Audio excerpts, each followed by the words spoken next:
Je crois que par exemple, un objet d'art, on a envie de le confier à sa descendance. Nos métiers d'art sont des laboratoires de recherche en réalité. Le monde du luxe le sait et a souvent recours à nos services.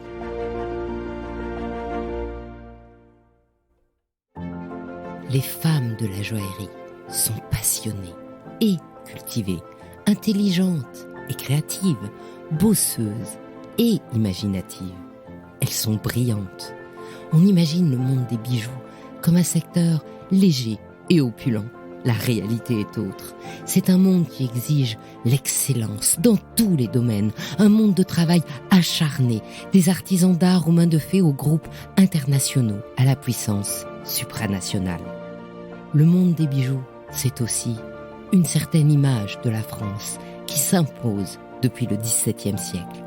Et dans ce monde protéiforme, les femmes ont dû se sertir une place. Et elles ont réussi parce qu'elles sont brillantes. Dans ce podcast, Brillante, je vous fais découvrir non pas l'envers du décor, mais la réalité du monde joaillier au féminin en interviewant les femmes de la joaillerie. À chaque fois, je leur demande un conseil pour une jeune femme qui serait tentée par ce monde où le scintillement de vitrine cache l'exigence du travail et de l'investissement personnel, pour que la prochaine génération se prépare ainsi à devenir brillante. J'ai aujourd'hui avec moi une femme brillante, Aude Taon, la présidente des ateliers d'art de France, c'est-à-dire le syndicat professionnel français des métiers d'art. Bonjour Aude. Bonjour Anne. Aude, si je vous dis bijoux, quel est votre plus joli souvenir ? Alors le bijou fait partie de mon quotidien et j'ai beaucoup de souvenirs avec mes clientes parce que c'est un lien privilégié à travers le bijou. Et un jour, je devais livrer un collier fleur de carotte, puisque c'était son nom, à une de mes clientes. Et elle est arrivée avec un énorme bouquet de fleurs de carotte, justement, à mon atelier le jour où elle devait venir essayer et récupérer sa parure. Donc ça, c'est un beau souvenir, mais qui symbolise aussi le lien que l'on peut avoir avec ces clientes qui deviennent finalement des amis ou des relations avec lesquelles on échange régulièrement et où il y a un lien très personnel. Donc, première question, ça ressemble à quoi des fleurs de carotte ? Ça ressemble donc à la fleur du même nom, qui est une fleur sauvage qui pousse à peu près partout, mais elle est réalisée en fil de soie. C'est un bijou extrêmement léger, aérien, et dans lequel vous enroulez, vous l'enroulez autour de votre cou. Voilà. Oui, parce que Aude, en fait, vous êtes une artiste textile. C'est comme ça qu'on dit ? Oui, moi, je me nomme créatrice textile. Voilà. Et effectivement, je réalise des parures, des bijoux. Alors, ça va du bijou, mais ça peut être aussi de l'objet, donc de la parure de corps et de la parure aussi de son environnement. Donc, pareil l'espace, pareil le corps. Et donc, je peux réaliser aussi des pièces murales ou des sculptures. Donc, des bijoux pour l'environnement en plus que pour la bijoux personne. De mur, voyez, voilà. Des bijoux de mur. Les ateliers d'art de France. Alors, c'est quoi ? Alors, les ateliers d'art de France, c'est un syndicat professionnel qui regroupe à peu près 6000 professionnels de métiers d'art à travers tout le territoire en France. Et puis une diversité de métiers, puisque la liste des métiers d'art recense 280 métiers d'art, tous matériaux confondus, donc le bois, la céramique, le textile, le papier, la paille, le galuchat, la porcelaine. Tout à fait, toute la diversité de matières et de spécialités aussi pour travailler ces matières. Et ce syndicat, je pense qu'en France, c'est assez unique, puisque je vois nos homologues à l'international n'ont pas forcément un syndicat avec autant d'actions pour aider les ateliers à se développer. Je parle en particulier des sujets économiques, puisque nos marchés sont des marchés de niche. Et donc, atteindre ses clients est une difficulté. Se rendre visible est une difficulté. Et du coup, Ateliers d'Art de France, pour nos ateliers, je dirais, est vital, puisque Ateliers d'Art de France mène des actions majeures pour la construction du secteur, mais aussi pour assurer son développement économique et son existence. C'est-à-dire que vous rassemblez des artistes, des maîtres d'art, des gens qui ont le diplôme maître d'art. Alors, il y a différents moyens d'arriver au métier d'art, tous les parcours. Beaucoup de gens se construisent leur propre parcours. Donc, il y a effectivement des maîtres d'art qui sont passés par ce dispositif, qui est un dispositif mis en place par le ministère de la Culture et qui permet de recevoir un élève et de lui transmettre. Et puis, il y a aussi tous les autres types de formations. Et on a aussi beaucoup de gens qui sont autodidactes, qui tombent dans la marmite de la création par la matière et qui se forment après auprès de professionnels. Voilà. Notre communauté est aussi assez généreuse, je dirais, de ce point de vue-là, et transmet. Voilà, moi, je connais peu de collègues qui refusent un jeune qui vient frapper à leur porte ou un moins jeune et qui souhaite apprendre. Et c'est très important dans le sens où, moi, je me souviens que, par exemple, en ce qui concerne les bijoux en cheveux, parce que j'aime beaucoup les bijoux en cheveux, eh ben, ça n'existe plus. On a perdu le savoir-faire. Et donc, si on veut un bijou en cheveux dans une vente aux enchères, s'il n'est pas nickel, il ne faut pas l'acheter parce que personne ne sait réparer ça aujourd'hui. Donc, c'est important, les ateliers d'art de France, ça permet aussi de ne pas perdre des savoir-faire. Alors, nous menons justement des actions, en particulier en ce moment, puisqu'il y a un vrai sujet. Il y a une dégradation des formations, puisque nos métiers nécessitent d'acquérir des techniques spécifiques pour transformer la matière. Et c'est un temps long et qui nécessite des investissements.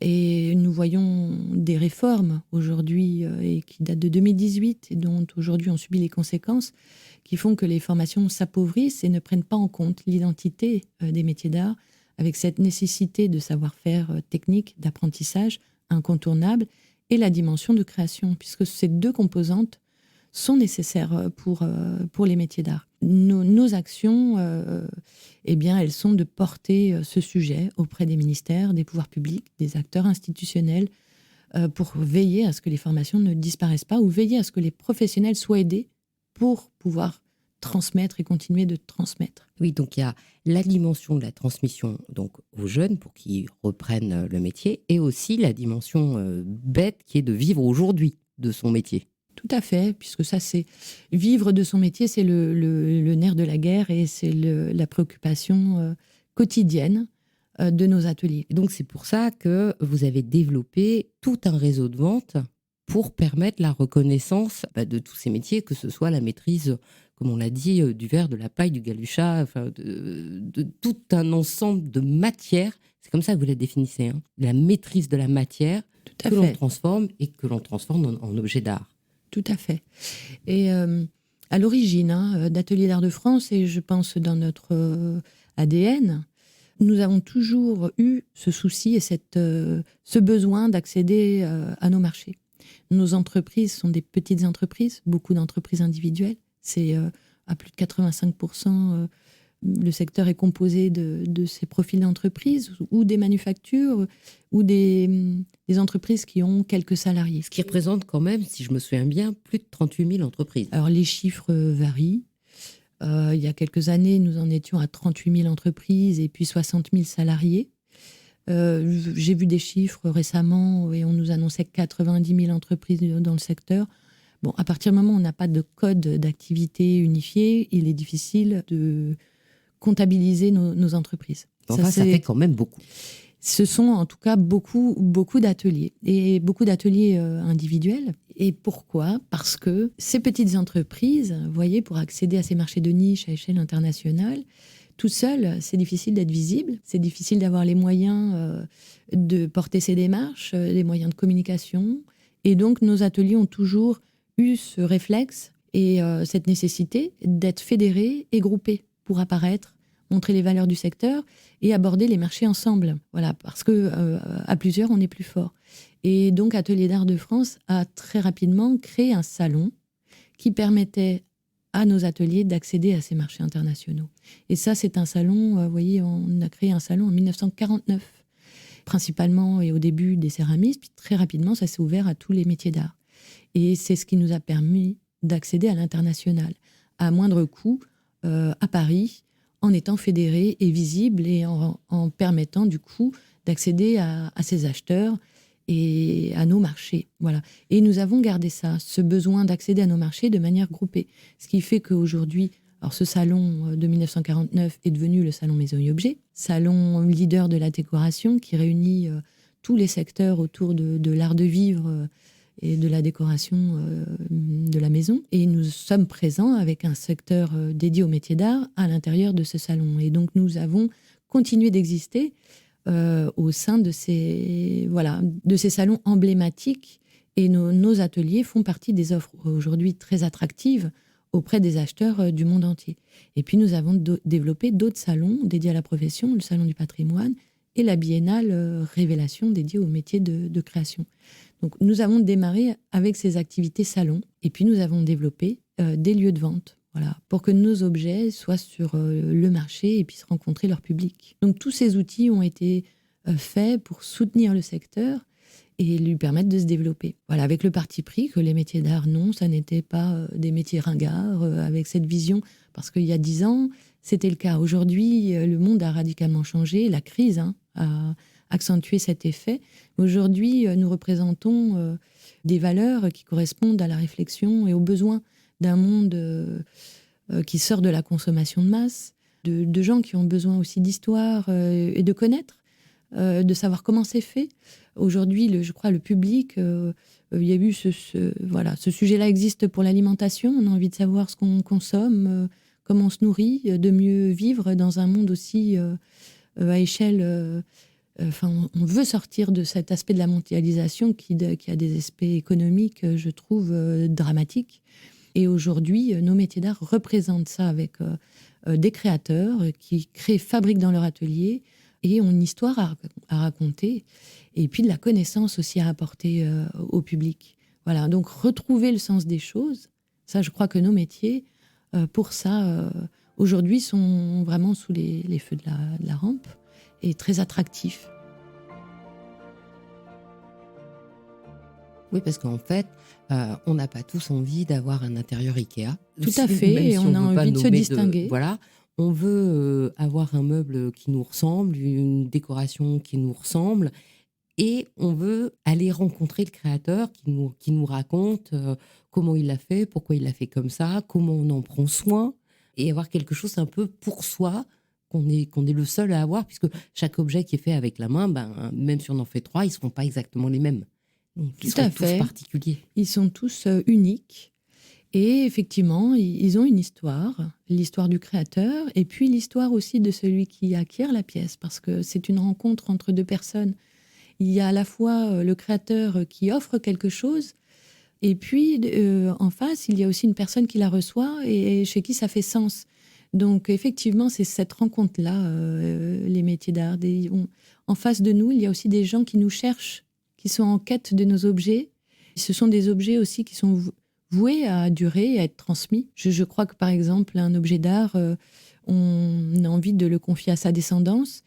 Moi, j'espère que mon fils saura avoir ce regard-là et puis garder aussi ce que j'ai, eu envie d'acquérir chez mes collègues. Je suis créatrice, mais j'aime aussi le monde de la création.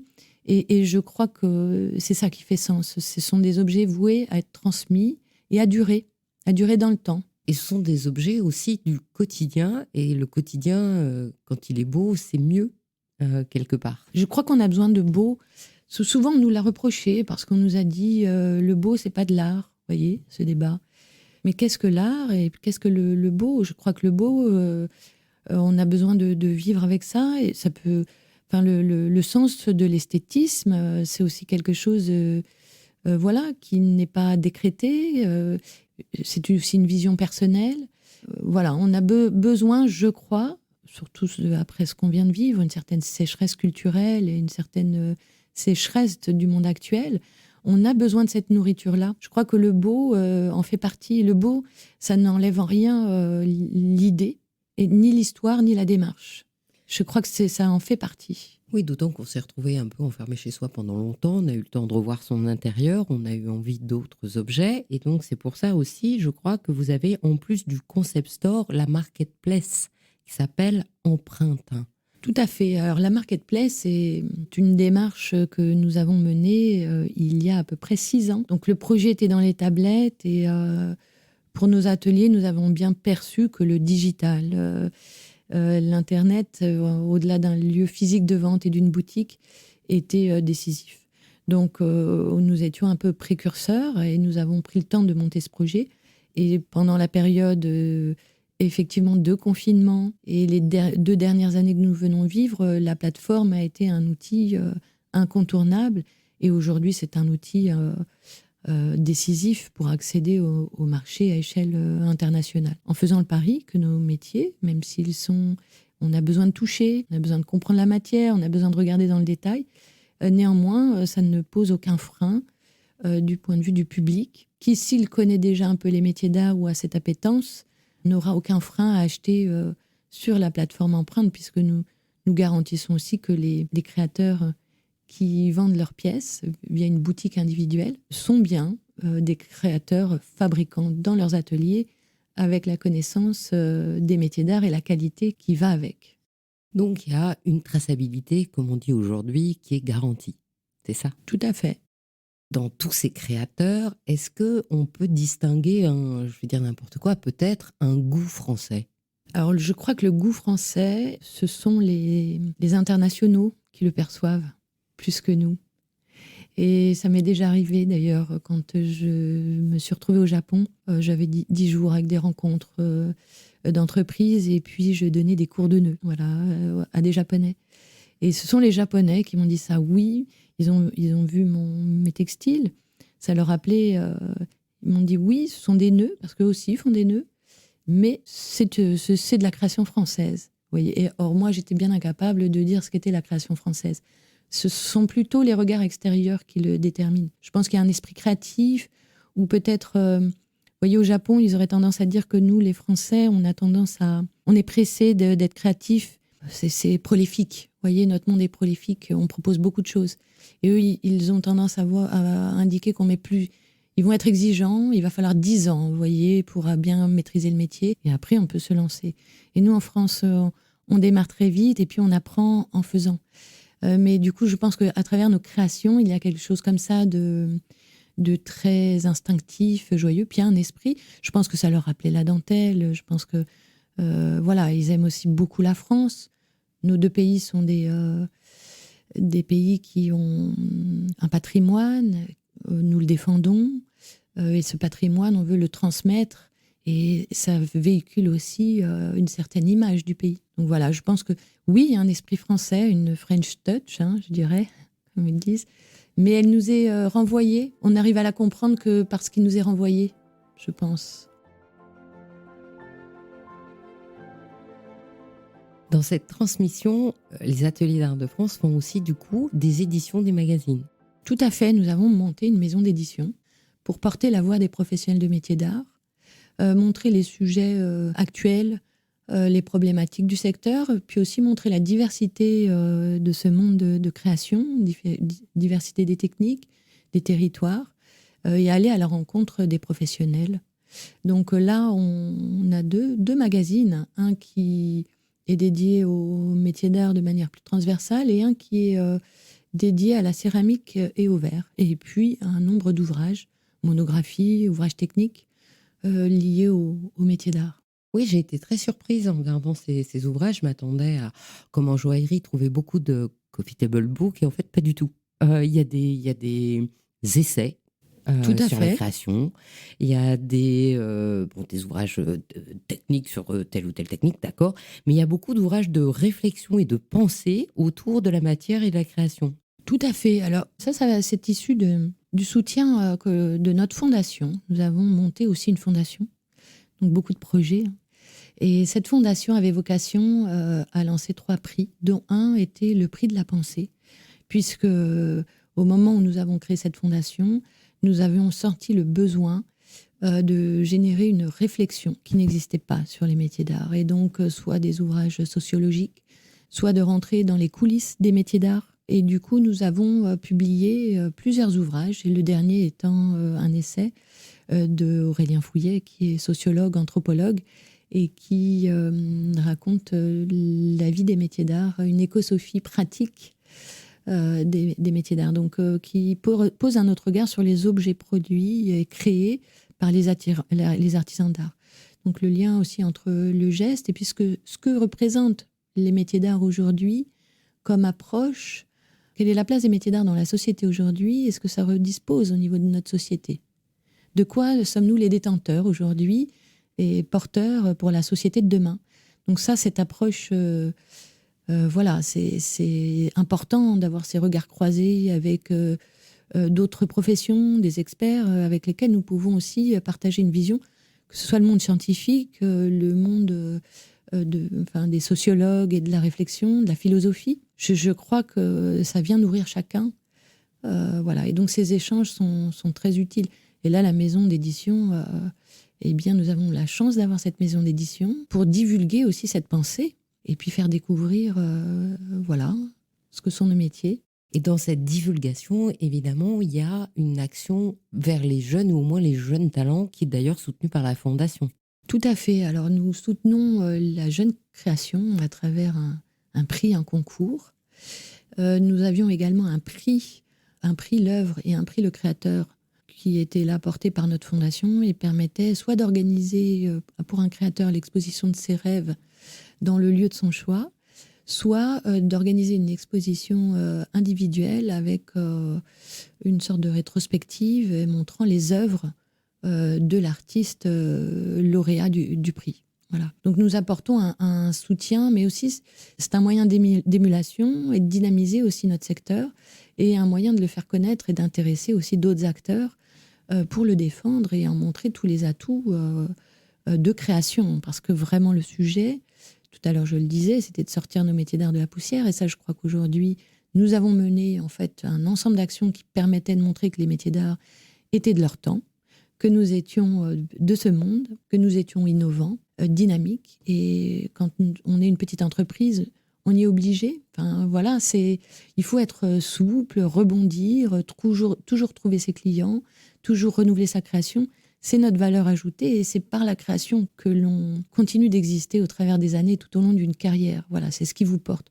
D'ailleurs, un jeune, quand il fait le choix des métiers d'art, ce qui le porte, c'est pas être ouvrier et fabriquer, c'est de créer dans les métiers d'art. Et c'est ça qui en fait la passion, et puis qui fait qu'on tient toute sa vie et qu'on construit son parcours. C'est à la fois un parcours avec un métier, mais c'est aussi un parcours de vie, un choix de vie. Alors justement, en termes de parcours, si j'ai bien compris, c'est super complexe. La formation, c'est le nerf de la guerre dans l'artisanat d'art. Il y a, si j'ai bien compris, 2 grandes orientations, les jeunes, et puis les gens comme moi, qui ont changé de métier et qui veulent aller vers quelque chose qui est plus concret parce qu'ils ont quelque chose à dire et qui ont envie de l'exprimer. Et si j'ai tout bien compris, c'est vraiment une problématique aujourd'hui parce que, vous m'avez dit, c'est pas assez, je vais dire peut-être concret, la manière dont on transmet un métier de la main quand même, alors qu'on apprend beaucoup de choses théoriques aujourd'hui. Alors tout à fait, en fait on a une double réforme.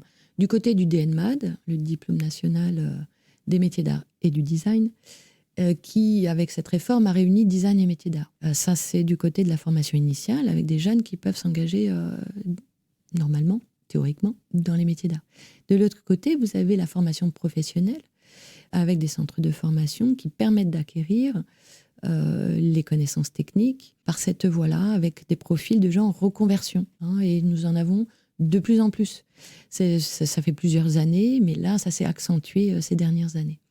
Et dans les deux situations et 2 moyens de formation, nous rencontrons le même problème de fond qui sont de ne pas être en adéquation. Je crois qu'il y a une vision de nos métiers qui n'est pas compris de la part des pouvoirs publics. Je pense que c'est lié à une méconnaissance et puis des enjeux de budget, de financement, qui font que nos métiers ne sont pas respectés dans leur temps d'apprentissage. Pour le DNMAD, par exemple, nous avons mélangé design et métier d'art. Ça a été le but de la réforme. Alors pourquoi pas, puisqu'il y a des passerelles et des croisements. Mais le designer part du concept et va, une fois qu'il a élaboré son concept, le tester à la matière. Or, les métiers d'art, eux, partent de la matière, de sa connaissance, pour aller créer et proposer un objet et l'imaginer. Et donc, nous partons de points de départ opposés. Je dirais que c'est presque même inversé. Et à partir de là, ça nécessite du coup un apprentissage avec une entrée de fond qui, pour les métiers d'art, est celui de la connaissance de la matière. Et donc, les jeunes qui s'engagent dans ces voies-là ont une appétence pour découvrir ça, comment on maîtrise la matière, avec quels outils, quelles techniques. Et il n'y a pas Enfin voilà, il n'y a pas d'autre choix que d'apprendre et d'y passer du temps et d'avoir des enseignements et des temps d'enseignement consacrés à ça, au sein de la formation et puis en lien avec les ateliers et le monde réel aussi, la connaissance de l'entreprise métier d'art. Parce qu'il faut aussi bien en connaître l'environnement. Tout à l'heure, vous parliez de gestes ou de la main. Et en réalité, moi, je ne sépare pas la main et le cerveau. C'est un tout.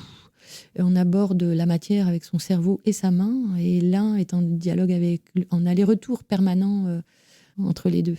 Et du coup, pour un jeune qui, vous voyez, le concept, c'est bien. Mais le monde des idées, s'il ne passe pas l'étape de la réalité, c'est-à-dire comment je réalise mon idée, pour les métiers d'art, vous voyez, ça n'a pas de sens.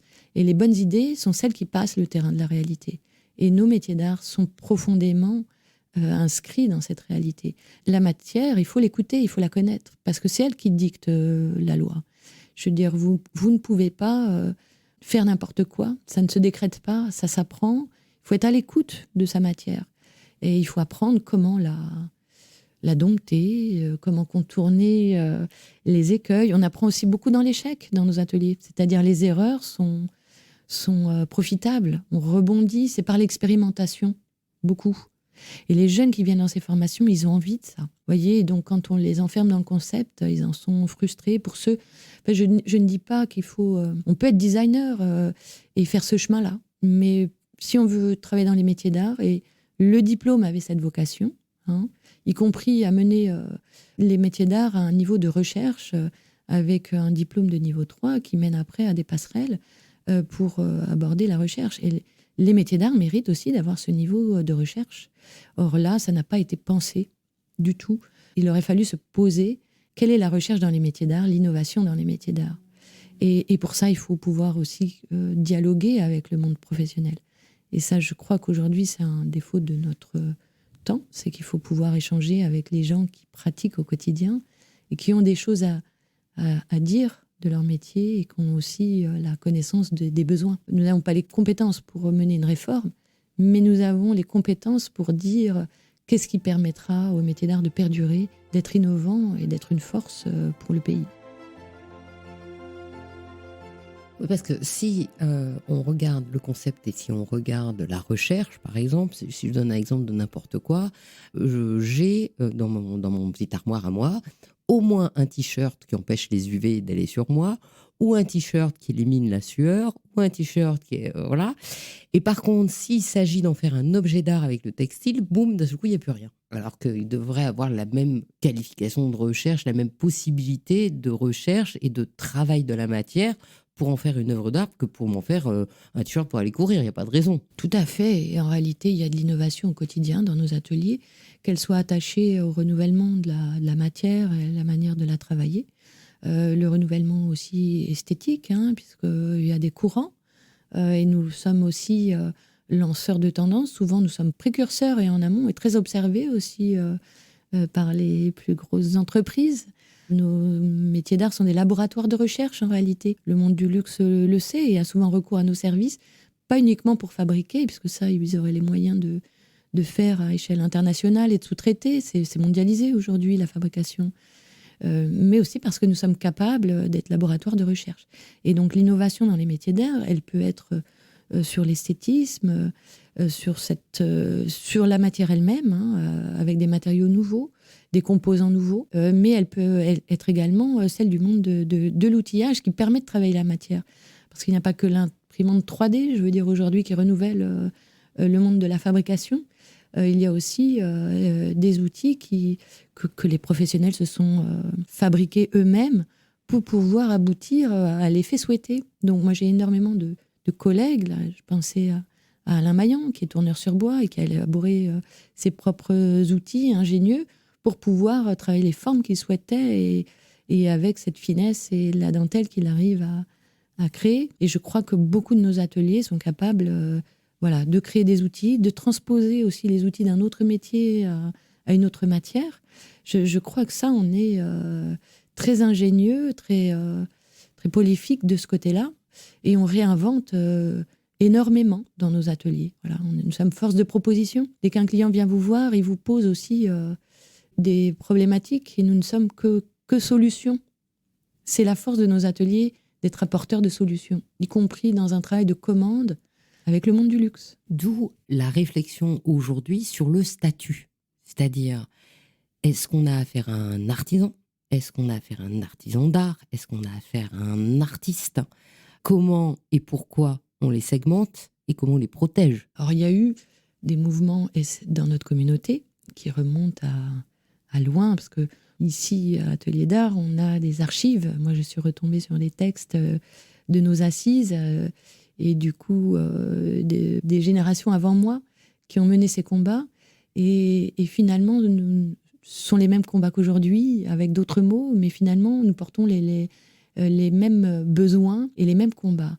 Ce combat-là, il existe depuis des décennies. Moi, si je me souviens bien, déjà, la manière de protéger un savoir-faire et de le transmettre, c'était les jurandes, le 12e, 13e siècle, déjà. Donc, ça remonte à longtemps. Mais maintenant, il y a... C'est création, oui, voilà, très bien. Il y a un besoin. C'est pas vraiment un besoin de classification ou de mise au clair entre l'artisan, qui peut être lambda, genre le plombier qui vient me réparer ma machine, voilà, l'artisan d'art et tout à fait, l'artiste. Et le problème de cette séparation, c'est une idée de reconnaissance et de protection, au moins des brevets ou autres. Hein. Alors en fait, ces combats, je disais, ils sont anciens. Et il y a eu, dans les fins des années 70, tout un mouvement porté par mes homologues de ces années-là pour la reconnaissance d'un statut d'artisan créateur. Et ce combat, il a été perdu début des années 80. Il y a eu la circulaire de 80, après, qui faisait bien la distinction entre une œuvre d'art et un objet avec une vocation utilitaire. Donc on a été un peu coupé et saucissonné. Et nous sommes toujours écartelés entre fabriquer l'utilitaire ou bien l'œuvre d'art et être artiste et créateur. Donc depuis le temps que j'ai passé le bac, l'utile n'est pas beau, c'est déjà le sujet que j'avais, c'est ça ? Tout à fait. Cette séparation, pour nous, elle n'a aucun sens. Aucun sens. Et ce combat, il menait depuis des années. Par contre, ce qui a changé par rapport à ces années-là, c'est qu'entre-temps, depuis 2014, nous avons obtenu une reconnaissance avec une définition qui reconnaît la dimension créative du secteur de métier d'art. La création-fabrication intégrale par l'atelier, la création en pièces uniques et petites séries, la nécessité de savoir-faire long et complexe à acquérir pour pouvoir transformer la matière, et la dimension créative ou la patte de l'atelier dont les œuvres sont issues. Et on parle d'œuvres. Voilà. Donc, cette reconnaissance, elle a eu lieu en 2014, 2015, 2016 avec des textes législatifs et des amendements, une liste des métiers d'art qui est venue compléter le dispositif et qui a permis quand même à un moment de décréter que le secteur des métiers d'art était un secteur de création. Et ça, tous nos ateliers s'en sont réjouis. L'ensemble des acteurs s'en est réjoui autour de la table pour porter cette définition. Seulement aujourd'hui, on revient un peu dans le brouillard. Et on confond à nouveau artisan d'art avec artisan. Artisans sont des métiers de service. Moi, je n'ai rien contre le coiffeur, le fleuriste. Ce sont des métiers, les métiers du vin. Ce sont des métiers très bien, des métiers aussi de valeur, mais qui sont différents, en fait, et des métiers de service. Nos métiers sont avec des enjeux de marché, des métiers de matières non périssables. Nous n'avons pas une économie qui nous permet d'être dans du service et des besoins quotidiens des gens. Nous sommes sur des marchés de niche avec des valeurs et des marchés d'exception, entre guillemets, parce qu'il y a une sorte de rareté et pas... vous voyez, on a eu tout ce débat sur ce qui était de première nécessité, utile ou pas, ces derniers temps, avec les métiers utiles et les autres, finalement, on pourrait en conclure inutiles. Nous faisons partie des métiers inutiles de ce point de vue-là, si on considère qu'il faut être pragmatique et dans le quotidien des gens. Et nous sommes aussi des métiers utiles qui apportons de la subjectivité et finalement de la culture, de la connaissance, et qui sont aussi utiles. Et par contre, il y a nécessité de ne pas séparer ces mondes-là. Et nous pouvons, dans nos ateliers, être contraints par un cahier des charges, puisque quand on est créateur de bijoux, il y a des enjeux de poids, de taille, de dimension, il faut que ça aille sur le corps. Des sujets liés à un cahier des charges très serré et dont on ne peut se passer. Par contre, ça n'empêche pas de donner une dimension créative, voire d'œuvre d'art, et l'objet peut à la fois se porter ou juste être regardé pour le plaisir des yeux et de l'esprit. Voilà. Et ça n'est pas séparable, et nous avons toujours revendiqué sur le fait que le côté utilitaire de l'objet n'empêchait pas sa dimension artistique. Et ça, c'est très profond. Il y a eu des combats juridiques menés, et aujourd'hui, nous espérions pouvoir nous développer à partir de ces textes de loi qui posaient toutes les bases pour pouvoir construire le secteur avec ses besoins. Parce qu'aujourd'hui, nous avons une définition, une liste de métiers d'art, mais pas de code NAF, pas de statut unique. Nous sommes répartis dans une multitude de statuts, soit en chambre de métier, on peut aussi être artiste-auteur à la Maison des artistes, aujourd'hui à l'URSSAF, on peut travailler en tant qu'indépendant en profession libérale, on peut être une entreprise enregistrée à la chambre de commerce. Et nous sommes confondus et invisibles avec l'industrie, donc noyés dans des branches industrielles. Il n'y a pas une branche professionnelle de métier d'art qui prend en compte nos enjeux spécifiques. Et ça nous met en difficulté au quotidien avec une réglementation à échelle européenne qui ne tient pas compte de la dimension artisanale et de fabrication en pièces uniques, petites séries de nos ateliers, pour lesquels ces textes sont adaptés à l'industrie, pas du tout à nos ateliers. Et je crois que les législateurs à l'échelle européenne ne réfléchissent pas à ces sujets. Ils ne connaissent pas bien nos entreprises, ils ne connaissent pas la réalité. Et du coup, ça nous joue des tours, au point que là, par exemple, on se retrouve avec une réglementation, une proposition nouvelle de l'ECHA, donc de l'Union européenne, pour proposer que le plomb soit ajouté à la liste des matériaux interdits. Et du coup, le texte de loi qui prend des précautions sur la santé du public, ce que l'on peut comprendre et que nos ateliers ont bien en tête, et bien prend des précautions de manière disproportionnée. Et du coup, si cette loi passe, avec le plomb rentrant dans cette annexe à la réglementation REACH, eh bien, les vitraillistes ne pourront plus utiliser le plomb et ne pourront plus exercer leur métier. Donc, vous voyez, ça a des conséquences dramatiques pour l'exercice de nos métiers. Là, je parle du vitrailliste, qui est le cas le plus évident pour le travail à partir de plomb. Mais tous les céramistes qui travaillent leurs émaux à partir de plomb sont concernés. Enfin, les émailleurs, les céramistes, les couvreurs aussi, qui sont amenés à faire de la restauration et qui sont en contact avec le plomb et qui doivent restaurer des ouvrages avec du plomb qui est présent dans les constructions depuis des dizaines, centaines d'années et qui doivent restaurer. Enfin, je veux dire, le plomb n'est pas un danger à partir du moment où il est stabilisé, travaillé. Et je dirais que le problème est inverse. Il est dangereux plutôt pour la santé du professionnel qui, lui, a besoin d'être aidé pour veiller sur sa santé et avoir les protections adaptées et en fait un guide de bonne pratique et des conseils pour veiller à la santé du professionnel qui exerce. Là, oui, de ce côté-là, oui. Mais du côté du public, à partir du moment où un vitrail avec du plomb, le plomb étant stabilisé, il faudrait lécher le plomb tous les jours et se coller au vitrail pour que ça ait un impact sur la santé de la personne. Donc, vous voyez, il y a une disproportion et sans mesurer les conséquences, en fait, pour nos petites entreprises. Voilà. Donc, ne pas avoir de statut de branche professionnelle aboutit à ces aberrations et à la non prise en compte des besoins quotidiens, de la manière de travailler quotidienne de nos ateliers. Et si ça n'est pas respecté, c'est la survie des métiers d'art qui est en jeu. Vous venez bien d'expliquer la manière de conserver le métier et de protéger le métier de celui qui exerce le métier. Et maintenant, il y a l'idée de la protection des œuvres. Alors, c'est toujours la même chose. Un artiste peut développer quelque chose et le protéger avec son œuvre, mais à partir du moment où c'est de l'artisanat d'art, c'est plus du tout la même chose. Et donc, l'une des questions que tout le monde se pose, je pense, c'est les FNT. Est-ce que ça va servir à protéger? Puisque si on est un artiste, on peut protéger une œuvre. Si c'est pas un brevet, eh ben, il n'y a plus de protection. Entre les deux, il y a un gros vide, si j'ai tout compris. Alors oui, et même avant ce sujet-là, je vous dirais que pour notre communauté de métiers d'art, ce sujet du droit d'auteur est très récent. Une partie d'entre nous exerce en tant qu'artiste-auteur. Moi-même, j'exerce en tant qu'artiste-auteur.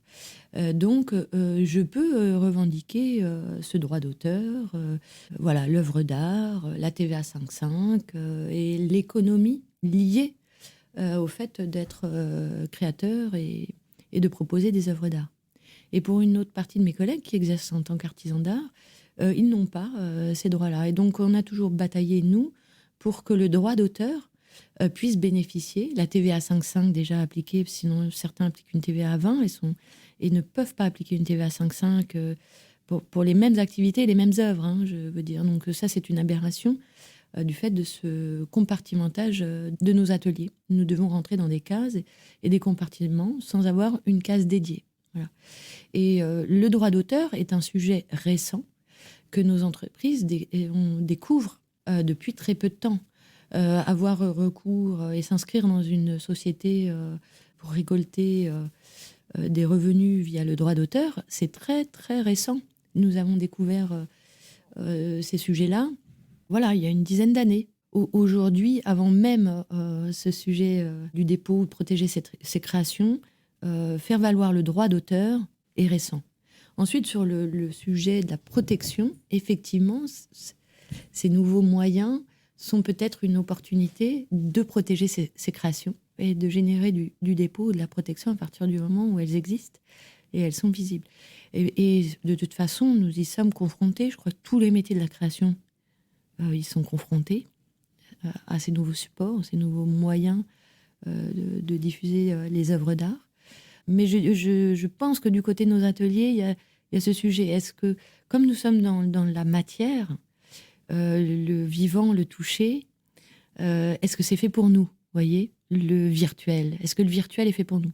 Par contre, ça pourrait représenter un formidable moyen de protection et de dépôt pour nos ateliers. Et nous avons été amenés à débattre de ces sujets récemment, là, puisqu'il arrive à nous, en fait, plus vite qu'on ne le voudrait. Et pour l'instant, on en est là, de l'état de nos réflexions. On le voit comme une opportunité, mais on ne sait pas encore dans quelle case rentrer. Et si du côté de nos métiers, il y a un intérêt à ça. Est-ce que nous sommes destinés à être virtuellement visibles en tant qu'œuvre d'art, mais avec ce défaut du virtuel, où nos métiers, en fait, il y a le porter, le toucher, la sonorité. Enfin, je veux dire, à travers la matière, il y a les 5 sens, il y a la vue, mais les 5 sens sont mobilisés. Est-ce qu'avec le digital, on ne se coupe pas aussi de ces autres sens qu'offre la matière et le rapport à l'objet? Donc là, si je suis bien, c'est l'anthropologue qui parle, parce que vous avez commencé par là. Oui, j'ai démarré en fait les métiers d'art en découvrant par l'anthropologie, de manière théorique, la création par la matière. Et en fait, au bout d'un moment, je me suis aperçue que tous mes sujets se rapportaient au textile. Voilà, tout était bon pour aborder le textile à travers des sujets d'anthropologie. Que ce soit étudier la symbolique à travers des tissus, la place de la teinture ou du tissage dans une société, l'organisation de la société, et puis qui travaille à quoi au sein de cette société ou de cette ethnie. Voilà. Et du coup, bien, ça m'a rattrapée et à un moment, j'ai voulu faire. Mais je crois que même avant ça, j'étais dans un environnement par mon grand-père, qui était expert en laine, dans une filature de laine. J'ai été amenée à découvrir le textile. Vous voyez, et ça, je l'ai réalisé il y a peu de temps, en fait. Donc, j'ai tous les souvenirs qui me sont remontés de ce grand-père qui m'emmenait, qui me faisait sentir la laine de mouton, qui connaissait tous les bergers et les races de moutons. Et dans quel coin de France? Il était en Champagne, près de Reims. Voilà. Et puis, ma mère qui cousait et qui... Voilà, donc j'avais une famille quand même dans le... voilà, qui aimait faire les choses et dans le textile. Et l'anthropologie m'a amenée effectivement à il fallait que je fasse des études. C'était voilà, le contrat. Nos métiers d'art, et c'est encore valable aujourd'hui, pour un parent, c'est compliqué d'avoir un enfant qui veut s'engager dans les métiers d'art parce que ça n'est pas rassurant. On se demande, est-ce qu'il arrivera à vivre de son métier? Est-ce que ce sont des carrières dans lesquelles on peut être valorisé? Est-ce que ce sont des carrières dans lesquelles on gagne sa vie correctement? Tout ce type de questions qui, moi, quand je me suis engagée, bien faisait peur à ma mère. Et donc, je devais d'abord faire des études. Et vous voyez, j'ai trouvé ce moyen-là, mais que je ne regrette absolument pas, parce que c'est un parcours qui m'a ouvert énormément de fenêtres. Et donc, le parcours, chacun fait son parcours, et je crois que ce sont des briques, vous voyez, qui viennent construire votre chemin. Et donc, moi, ça m'a aussi construit de passer par cette... voilà, ça m'a ouvert Cette au monde. théorisation de la matière avant de toucher la matière. Oui, c'est ce qui m'a amené. C'est ce qui fait qu'après, j'ai osé faire. Parce que les métiers d'art, vous tournez en rond, vous pouvez tourner en rond. Je vois beaucoup de gens tournent en rond en se disant, est-ce que je vais oser? Parce qu'effectivement, on se dit, est-ce que je vais réussir? Est-ce que je vais gagner ma vie? Et donc, on peut pendant des années apprendre, prendre des cours du soir dans ses loisirs, décider après de faire une formation, puis après, il faut oser se lancer. Et donc, moi, ça m'a permis, ça m'a rassurée, ça m'a nourrie. Voilà, et du coup, après, j'ai fait une formation dans les métiers d'art pour apprendre le métier et gagner en expertise. Puis après, on se forme tout au long de la vie, parce qu'on ne cesse de se former. Il y a des spécialités dans les spécialités. Le textile, c'est très vaste. Ça va de la couture à l'ennoblissement textile. Et donc, il y a la teinture, le traitement des fils. Vous pouvez faire du tissage, du tricot, de la maille, de la tapisserie, de l'impression textile. Enfin, je veux dire, le champ est énorme. Et vous avez fait des nœuds. Et moi, j'ai fait des nœuds et de l'entrelac après avoir appris le tissage. Voilà. Et donc, oui, et ça a été finalement une rencontre au musée Guimet avec Kim Sanglan aussi, qui donnait des cours. Et je crois que le nœud me correspondait en termes de rythme de travail, parce qu'il y a toute une préparation et une logique. Il faut maîtriser les aspects techniques, savoir où vous allez, les métrages de fil, maîtriser les nœuds. Mais une fois que tout est prêt, que tout a été bordé, eh bien, votre esprit peut vaquer autre chose pendant que vous faites. Et ça me correspondait bien. Vous voyez, en même temps que vous fabriquez, l'esprit s'échappe et peut vaquer à tout un tas de réflexions. Voilà. Donc, c'est ce que j'ai trouvé dans les nœuds. Et ben donc, on va continuer dans les nœuds. Pour moi, le nœud, c'est la symbolique de l'amour, voilà, mais de la continuité, du lien. En fait, c'est un attachement sentimental. Oui, alors le nœud est aussi étudié par Lacan, et donc c'est sûr. Le nœud, il y a un lien aux autres, il y a un aspect personnel, une chose qui est donnée à voir, mais qui a l'air simple et qui en fait est complexe. C'est ça aussi le nœud. Ça a l'air simple mais c'est complexe. Voilà pourquoi je suis tombée dans le nœud. Ça me correspond. Vous voyez, il y a une quête de lignes simples, d'équilibre, et la simplicité, ça se gagne et ça se construit pendant des années. Et le nœud aussi, et les métiers d'art, je crois plus largement, vous devez passer par un apprentissage long, expérimenter, vous accrocher pour gagner en fait en équilibre, en simplicité. Mais on passe par toutes ces épreuves. Et dans le parcours, je ne connais pas un collègue dont le parcours a été simple, fluide. Les métiers d'art, c'est aussi un parcours de vie, je le disais tout à l'heure, mais aussi une aventure, une exploration permanente. Voilà. Il faut se remettre en question tout le temps. Il y a le besoin d'apprendre tout le temps. Il faut savoir revoir les fondamentaux. Dans la création, les métiers de création, il faut savoir se mettre en danger. Il faut rebondir sur ses échecs. Et ce sont les échecs qui vous feront progresser.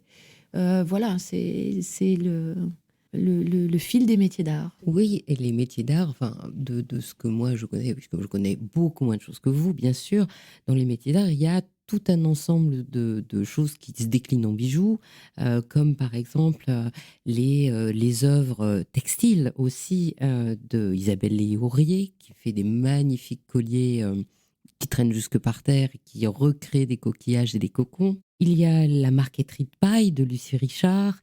Il y a effectivement le bronze de Marie-Paul Tuard, les bijoux sculptures précieux de Claire Wolstein, mais encore aussi chez Empreinte, le concept store, il y a le plastron africain qui est fait tout en perles de papier recyclé de magazines de mode. Et là, on retrouve encore l'idée du concept lié à la matière et qui confronte la matière et qui dépasse la matière tout en touchant même carrément là l'upcycling. Donc, ça arrive à... Et encore, j'ai pas cité le verre, le vitrail, etc., etc. Si je devais vous dire, comme presque dernière question, qu'est-ce que vous leur souhaitez ou qu'est-ce que je dois vous souhaiter pour les métiers d'art? Alors moi, les métiers d'art, je leur souhaite longue vie. Ça, c'est ce que je souhaite. Et en même temps, je pense qu'ils ont cette longue vie devant eux. On est là aujourd'hui, on a eu des prédécesseurs avant, et je pense qu'il y a une transmission qui a été assurée depuis des décennies grâce aux professionnels engagés. Donc, je pense que cette pérennité, elle est assurée à travers le temps par les professionnels eux-mêmes. Maintenant, pour un jeune qui démarre dans les métiers d'art, moi j'ai envie de lui dire de s'éclater ou de plonger dans la matière, parce que c'est par là qu'il réussira.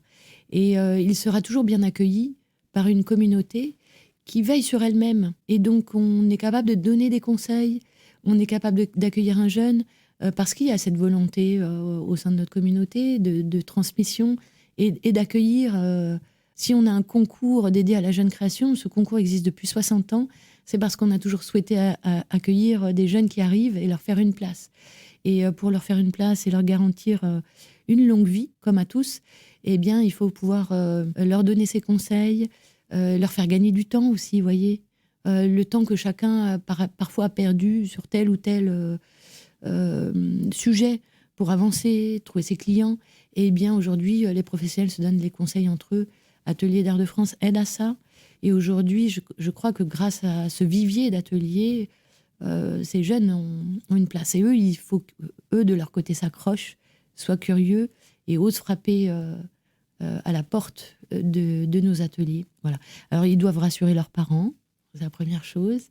Et puis, quand on aime ça, de toute façon, si on vous en empêche, vous y reviendrez. Moi, je crois que, quoi qu'il arrive, quand on a envie de ça, peu importe à quel âge, peut-être ça peut être en décalé, mais on y vient, quoi qu'il arrive. Dernière question, donc, vous venez de parler des jeunes, et si vous aviez un conseil à une femme qui, comme vous, voudrait marcher sur vos traces, donc passer, je ne sais pas, de l'anthropologie ou d'autres choses au métier d'art, et devenir présidente des ateliers d'art de France, d'accord, quel conseil vous donneriez à une femme? Je dirais d'être elle-même, parce que souvent on a l'air fragile, plus vulnérable. Je crois pas à ça. Je crois qu'en fait on puise de la force profondément dans nos racines. Je crois qu'on est aussi avec une vision de la réalité du monde. On assume énormément de choses. Dans nos métiers, beaucoup de femmes sont présentes. Beaucoup de choses s'inversent aujourd'hui. Je vois que dans le monde du Verne, par exemple, je pense à des collègues qui sont verrières, et elles ont dû faire leur place dans ce monde qui était très masculin, du soufflage de verre, par exemple, où, enfin voilà, on doit avoir recours à la force, et bien, elles ont fait leur place. Une femme, moi je lui dis, il faut être soi et pas se laisser démonter par l'image qui est renvoyée de vous, mais par contre croire en soi et puiser profond dans ses racines. Eh bien, merci Aude, on va arrêter là. Je vous remercie beaucoup, j'étais ravie de vous avoir au bout de mon micro. Merci à vous. Au revoir. Au revoir.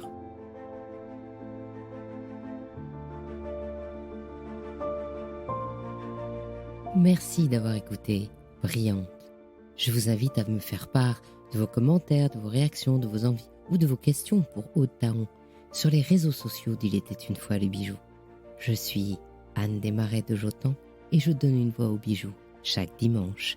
Et si vous aussi vous avez envie de faire parler vos bijoux et votre maison, je serai ravie de vous accompagner pour réaliser votre podcast de marque ou vous accueillir en partenaire dans mes podcasts natifs. Le prochain rendez-vous sur ce podcast, Brillante, sera le 17 juillet. En attendant, je vous donne un autre rendez-vous la semaine prochaine sur le podcast thématique Il était une fois le bijou pour le 5e épisode de la saison consacrée aux montres et bijoux érotiques. Et puis on se retrouvera sur le podcast Le Bijou, comme un bisou. Pour ne manquer aucun de nos rendez-vous du dimanche autour du bijou, abonnez-vous à chacun de mes 3 podcasts sur votre plateforme d'écoute préférée et encouragez-moi en partageant l'épisode sur vos réseaux sociaux. Si vous êtes sur Apple Podcasts, Spotify, YouTube, mettez de jolis commentaires, des pouces, des étoiles. C'est ce qui permet de doper le référencement des podcasts. À dimanche prochain et soyez brillants.